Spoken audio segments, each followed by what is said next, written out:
Chapitre 4. Le lapin fait intervenir le petit Bill. C'était le lapin blanc qui revenait en trottant lentement et en jetant autour de lui des regards inquiets comme s'il avait perdu quelque chose. Alice l'entendit murmurer. « La duchesse, oh mes pauvres petites pattes, oh ma fourrure et ma moustache, elle va me faire exécuter aussi sûr que les furets sont des furets. Où diable ai-je bien pu les laisser tomber ?» Alice devina sur le champ qu'il cherchait l'éventail et les gants de chevreau blanc, et n'écoutant que son bon cœur, elle se mit à les chercher à son tour. Mais elle ne les trouva nulle part. Tout semblait changer depuis qu'elle était sortie de la mare. La grande salle, la table de verre et la petite clé avaient complètement disparu. Bientôt le lapin vit Alice en train de fureter partout, et il l'interpella avec colère. « Eh bien, Marianne, que diable faites-vous là? Filez tout de suite à la maison et rapportez-moi une paire de gants et un éventail. Allons, vite !»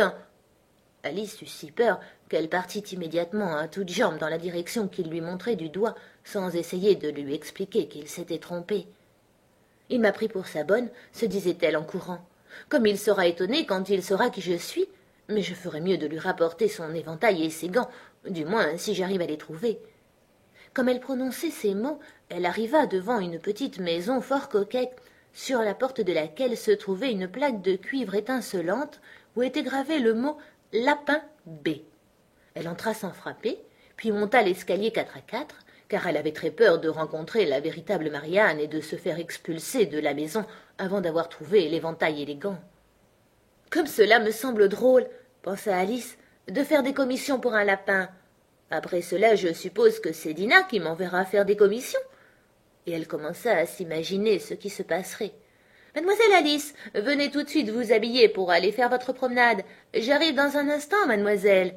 Mais il faut que je surveille ce trou de souris jusqu'au retour de Dinah pour empêcher la souris de sortir. » Seulement, continua Alice, je ne crois pas qu'on garderait Dinah à la maison si elle se mettait à donner des ordres comme cela. Elle était arrivée maintenant dans une petite chambre bien rangée, devant la fenêtre de laquelle se trouvait une table. Sur la table, comme elle l'avait espéré, il y avait un éventail et 2 ou 3 paires de minuscules gants de chevreau blanc. Elle prit l'éventail et une paire de gants, et elle s'apprêtait à quitter la chambre quand son regard se posa sur une petite bouteille à côté d'un miroir. Cette fois, il n'y avait pas d'étiquette portant les mots « Bois-moi », mais cependant, elle déboucha la bouteille et la porta à ses lèvres. « Je sais qu'il arrive toujours quelque chose d'intéressant chaque fois que je mange ou que je bois quoi que ce soit, » se dit-elle. « Je vais voir l'effet que produira cette bouteille.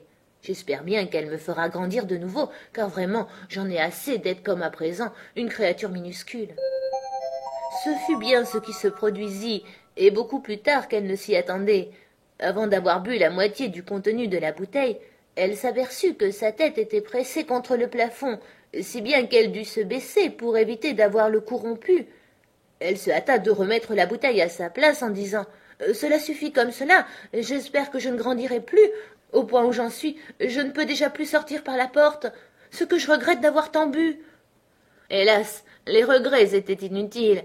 Elle continuait à grandir sans arrêt, et bientôt elle fut obligée de s'agenouiller sur le plancher. Une minute plus tard, elle n'avait même plus assez de place pour rester à genoux, et elle essayait de voir si elle serait mieux en se couchant, un coude contre la porte, son autre bras replié sur la tête.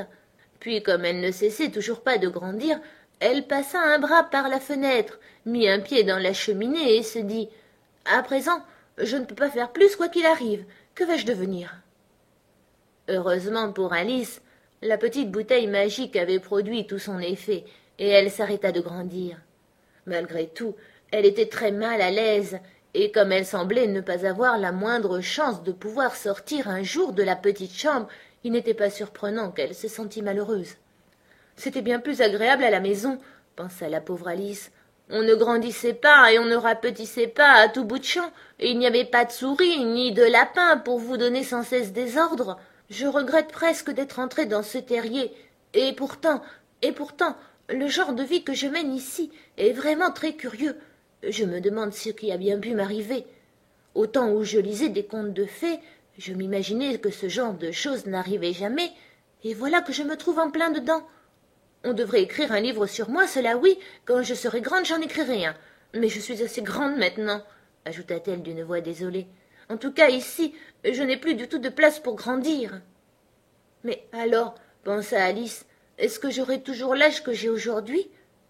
D'un côté, ce serait bien réconfortant de ne jamais devenir une vieille femme, mais d'un autre côté, avoir des leçons à apprendre pendant toute ma vie. Oh, je n'aimerais pas du tout cela. Ma pauvre Alice, est-ce que tu peux être sotte? Se répondit-elle. Comment pourrais-tu apprendre des leçons ici? C'est tout juste s'il y a assez de place pour toi. Il n'y en a pas du tout pour un livre de classe. Elle continua de la sorte pendant un bon moment, tenant une véritable conversation à elle seule, en faisant alternativement les questions et les réponses. Puis au bout de quelques minutes, elle entendit une voix à l'extérieur de la maison et se tut pour écouter. « Marianne, Marianne !» disaient les voix. « Apporte-moi mes gants tout de suite !» Ensuite Alice entendit un bruit de pas pressés dans l'escalier. Elle comprit que c'était le lapin qui venait voir ce qu'elle devenait, et elle se mit à trembler au point d'ébranler toute la maison, car elle avait oublié qu'elle était à présent 1000 fois plus grosse que le lapin, et qu'elle n'avait plus aucune raison d'en avoir peur. Bientôt le lapin arriva à la porte et essaya de l'ouvrir. Mais comme elle s'ouvrait vers l'intérieur, et comme le coude de la fillette était fortement appuyé contre le battant, cette tentative échoua. Alice entendit le lapin qui disait « Puisque c'est ainsi, je vais faire le tour et entrer par la fenêtre. » « Si tu crois cela, tu te trompes, » pensa Alice. Après avoir attendu le moment où elle crut entendre le lapin arriver juste sous la fenêtre, elle ouvrit brusquement la main et fit un grand geste comme pour attraper quelque chose. Elle n'attrapa rien, mais elle entendit un cri perçant, un bruit de chute et un fracas de verre brisé, d'où elle conclut que le lapin avait dû tomber sur un châssis à concombre ou quelque chose de ce genre. Ensuite résonna une voix furieuse, celle du lapin en train de crier « Pat, Pat, où es-tu » Après quoi une voix qu'elle ne connaissait pas répondit « Je suis là, pour sûr, en train d'arracher des pommes, votre honneur. »« Ah, vraiment, en train d'arracher des pommes, » répondit le lapin en colère. « Arrive ici, viens m'aider à sortir de là. » Nouveau fracas de verre brisé. « Maintenant, dis-moi, Pat, que voit-on à la fenêtre ?»« Pour sûr que c'est un brasse, votre honneur. » Il prononçait « brasse. » Un bras, imbécile. Qui a jamais vu un bras de cette taille? Ma parole, il bouge complètement la fenêtre. Pour sûr que c'est ben vrai, votre honneur, mais c'est un brasse tout de même. En tout cas, il n'a rien à faire là. Va l'enlever. Cette conversation fut suivie d'un long silence, et Alice n'entendit plus que quelques phrases à voix basse de temps à autre, telles que pour sûr, j'aime pas cela, votre honneur, du tout, du tout. Fais ce que je te dis, espèce de poltron. » Finalement, Alice ouvrit la main de nouveau et fit encore un grand geste comme pour attraper quelque chose. Cette fois, il y eut 2 petits cris perçants et un nouveau fracas de verre brisé. « Combien ont-ils de châssis à concombre ?» pensa Alice. « Je me demande ce qu'ils vont faire à présent. Pour ce qui est de me faire sortir par la fenêtre, je souhaite seulement qu'ils puissent y arriver. Je suis certaine de ne pas avoir envie de rester ici plus longtemps. » Pendant un moment, elle n'entendit plus rien. Puis vint le grondement sourd de petits trous de charrette et le bruit de plusieurs voix en train de parler en même temps. Elle distingua les phrases suivantes. « Où est l'autre échelle? Voyons, je ne pouvais en apporter qu'une. C'est Bill qui a l'autre. Bill, amène-la ici, mon gars. Dressez-la à ce coin-ci. Non, faut d'abord les attacher bout à bout. Elles n'arrivent pas à la moitié de la hauteur nécessaire. Oh, cela ira comme cela, ne fais pas le difficile. Tiens, Bill, attrape-moi cette corde. Est-ce que le toit supportera son poids? Attention à cette ardoise qui s'est détachée. Celle-là y est, elle dégringole. Gare là-dessous. Grand fracas. Qui a fait cela? C'est Bill, je pense. Qui va redescendre dans la cheminée? Moi, je ne marche pas. Vas-y, toi. Si c'est comme cela, je n'y vais pas non plus. C'est Bill qui doit descendre. T'entends, Bill? Le maître dit que tu dois descendre dans la cheminée. Ah, vraiment? Bill doit descendre dans la cheminée, pensa Alice. Ma parole, c'est à croire que tout retombe sur le dos de Bill. Je ne voudrais pour rien au monde être à la place de Bill. Cette cheminée est étroite, c'est vrai, mais je crois bien que j'ai la place pour donner un bon petit coup de pied. Elle retira son pied de la cheminée aussi loin qu'elle le put, et attendit jusqu'au moment où elle entendit les griffes d'un petit animal.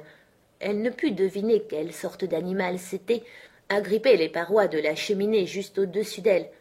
Alors, en se disant « Voici Bill », elle donna un grand coup de pied et prêta l'oreille pour savoir ce qui allait se passer. D'abord, elle entendit plusieurs voix qui s'exclamaient en chœur « Voilà Bill qui s'envole !» Puis la voix du lapin seul. « Attrapez-le, vous, là-bas, près de la haie !» Puis il y eut un silence, puis à nouveau un chœur de voix confuses. « Relevez-lui la tête! Un peu d'eau de vie, maintenant! Ne l'étouffez pas! Mais comment cela s'est-il passé, mon vieux? Qu'est-ce qui t'est arrivé? Raconte-nous cela !» Finalement, une petite voix faible de grincement se fit entendre. « Cela, c'est Bill, » pensa Alice. « Ma parole, je ne sais pas. Non, merci, j'en ai assez. Je me sens mieux maintenant, mais je suis encore tout troublée pour vous raconter. Tout ce que je sais, c'est que quelque chose m'est arrivé dessus comme un diable qui sort d'une boîte et que je suis partie en l'air comme une fusée. Pour cela, oui, c'est bien ce que tu as fait, mon vieux, s'exclamèrent les autres. Il va falloir brûler la maison, dit la voix du lapin. Si jamais vous faites cela, je lance Dina à vos trousses, s'écria Alice de toute la force de ses poumons. Un silence de mort régna aussitôt, et elle pensa. Je me demande ce qu'ils vont bien pouvoir inventer à présent. S'ils avaient pour 2 sous de bon sens, ils enlèveraient le toit. Au bout d'une minute ou deux, ils recommencèrent à s'agiter, et Alice entendit le lapin qui disait « Une brouettée suffira pour commencer. » « Une brouettée de quoi ?» se demanda Alice. Mais elle ne tarda pas à être fixée, car une seconde plus tard, une grêle de petits cailloux s'abattit sur la fenêtre, et quelques-uns la frappèrent au visage. « Je vais mettre un terme à tout cela, se dit-elle, et elle s'écria « Vous feriez bien de ne pas recommencer !» ce qui amena à nouveau un silence de mort. Alice remarqua, non sans surprise, que les cailloux, aussitôt qu'ils tombaient sur le plancher, se transformaient en petits gâteaux, et une idée lumineuse lui vint. « Si j'en mange un, pensa-t-elle, il va certainement me faire changer de taille, et comme il est impossible qu'il me fasse encore grandir, je suppose qu'il va me rendre plus petite. » Elle avala donc un gâteau, et fut ravie de voir qu'elle commençait à rapetisser immédiatement. Dès qu'elle fut assez petite pour pouvoir passer par la porte, elle sortit de la maison en courant et trouva dehors une foule de petits animaux et d'oiseaux qui attendaient. Bill, le pauvre petit lézard, était au milieu du groupe, soutenu par 2 cochons d'Inde qui lui faisaient boire le liquide d'un flacon. Tous se ruèrent dans la direction d'Alice dès qu'elle se montra, mais elle s'enfuit à toutes jambes et se trouva bientôt en sécurité dans un bois touffu. « La première chose que je dois faire, se dit-elle tout en marchant dans le bois à l'aventure, c'est retrouver ma taille normale. La seconde, c'est de trouver le chemin qui mène à ce charmant jardin. Je crois que c'est un très bon plan. » En vérité, ce plan semblait excellent, à la fois simple et précis. La seule difficulté, c'est qu'Alice n'avait pas la plus petite idée sur la manière de le mettre à exécution. Tandis qu'elle regardait autour d'elle avec inquiétude parmi les arbres, un petit aboiement sec juste au-dessus de sa tête lui fit lever les yeux en toute hâte. Un énorme chiot la regardait d'en haut avec de grands yeux ronds et essayait de la toucher en tendant timidement une de ses pattes. « Pauvre petite bête !» dit Alice d'une voix caressante, et elle faisait de gros efforts pour essayer de le siffler. Mais en réalité, elle avait terriblement peur à l'idée qu'il pouvait avoir faim, car dans ce cas, il aurait pu tout aussi bien la dévorer malgré ses cajoleries. Sans trop savoir ce qu'elle faisait, elle ramassa un bout de bâton et le lui tendit. Alors le chiot fit un saut en l'air avec les 4 pattes en jappant de plaisir, puis il se jeta sur le bâton qu'il fit mine de vouloir mettre en pièces. Alors Alice s'esquiva derrière un grand chardon pour éviter d'être renversée. Mais dès qu'elle se montra de l'autre côté du chardon, le petit chien se précipita de nouveau sur le bâton et fit la cabriole dans sa hâte de s'en emparer. Alors Alice, qui avait nettement l'impression de jouer avec un cheval de trait et qui s'attendait à être piétinée d'un moment à l'autre, s'esquiva de nouveau derrière le chardon. Sur quoi, le chiot exécuta une série de courtes attaques contre le bâton, avançant très peu et reculant beaucoup chaque fois, sans cesser d'aboyer d'une voix rauque. Finalement, il s'assit à une assez grande distance, haletant, la langue pendante et ses grands yeux mi-clos. Alice jugea qu'elle avait là une bonne occasion de se sauver. Elle partit sans plus attendre et courut jusqu'à ce qu'elle fût épuisée, hors d'haleine, et que l'aboiement du chiot ne résonna plus que très faiblement dans le lointain. « Pourtant, quel charmant chiot c'était !» dit Alice en s'appuyant contre un bouton d'or pour se reposer et en s'éventant avec une de ses feuilles. « J'aurais bien aimé lui apprendre à faire des tours, si seulement j'avais eu la taille qu'il faut pour cela. Oh mon Dieu, j'avais presque oublié que je dois grandir à nouveau. Voyons, comment est-ce que je vais m'y prendre ? Je suppose que je devrais manger ou boire quelque chose, mais la grande question est quoi? La grande question était certainement quoi? Alice regarda les fleurs et les brins d'herbe autour d'elle, sans rien voir qui ressemblât à la chose qu'il fallait manger ou boire, compte tenu des circonstances.